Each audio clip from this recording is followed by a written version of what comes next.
Good morning, Calgary. Good morning, Spotlight community. Good morning, lovers of justice. Good morning, lovers of our way of life here in the West. We've done well over the years. We have a thing called law, and a lot of disrespect for law in the public consciousness and the media. The media should keep quiet about the law. The media has been showing itself to be intractable liars. You have to follow the money. The media makes a lot of money. They make a lot of money by selling information. And the only way they can get you to buy the information, they think, is by making it, paring it down, dumbing it down, and making it soundbite mentality, soundbite quality. 3 seconds. If you can't say it in 3 seconds, the media doesn't want to hear from you.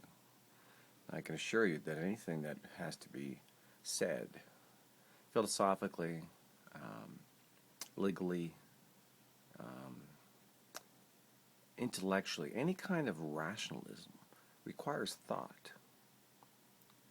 And so I want to say to the media, you don't require thought. You require money. If you want to talk to me, you're going to have to change. If you want to understand the ideas and actually become the function of democracy that we, the people, designed you to be, you need to give us, we, the people, the information to make rational choices. If you don't do that, you are nothing but a tool of the corporate industrial complex, which, by the way, Eisenhower was wrong. It's not just the corporate industrial complex. It is the corporate pharmaceutical industrial complex. I know pharmaceuticals could be considered corporations, but it's more than that.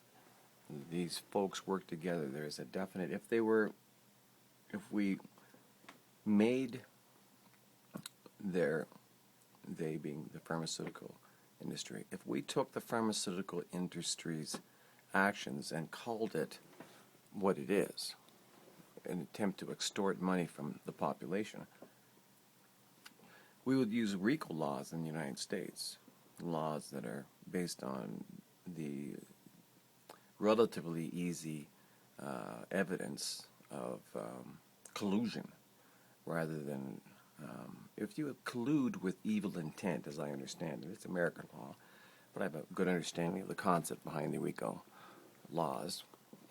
If you have an intention to collaborate, you become I can't remember the legal phrase, but you become essentially it was a crime family.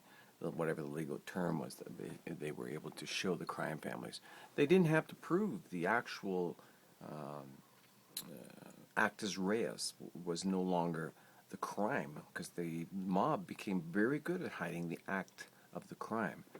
So they took the organization, saw how they did it, and said, we're going to prevent you from talking to each other and planning illegal crimes, even though we can't prove that you actually did the crimes because you're so clever.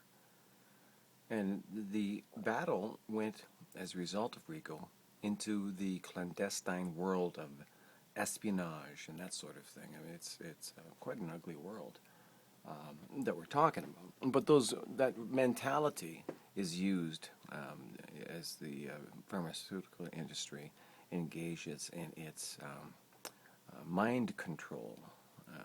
Yes, that is a radical phrase, mind control. Mind control is something that Noam Chomsky talks about in manufactured consent. The media has an obligation. If we're going to give it access to the airwaves, they do belong to us. Murdoch, Mr. Murdoch. You don't own the airwaves, we do. And you will be taken down by us, the community, when we stand up and say, this is not democracy.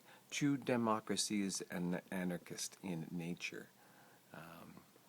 I will be speaking about that another time. I just thought I'd get this off my mind about the media, the soundbite, the misleading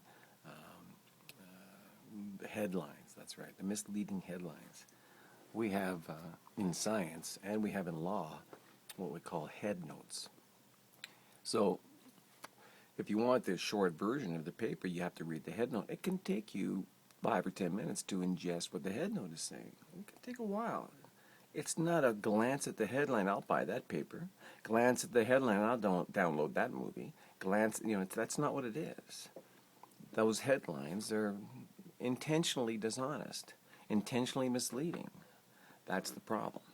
That's what we're dealing with when we deal with the media. So my challenge to the media is to start doing what it is that you're designed to do, which is provide an enlightened demos for the democracy. That's my rant for the day. This is Dennis Fletcher from Calgary. I am a user of marijuana. I'm a medical user of marijuana under license of the federal government of Canada, and I am an activist for the licensing of all marijuana users. Yes, I did say licensing of all marijuana users. Regulation is through licensing. Every medication, every pharmaceutical we have is licensed and controlled in quality. It's time that medical marijuana and all marijuana was provided to the public in a way that is safe, that we can titrate. We need to titrate. We need to know the medication. We have to have the money of the government has to support this as a medication. If we do that, we can do the studies and show the various effects of the different cannabinoids. What a sativa blend gives you, a strong sativa blend versus a strong indica blend.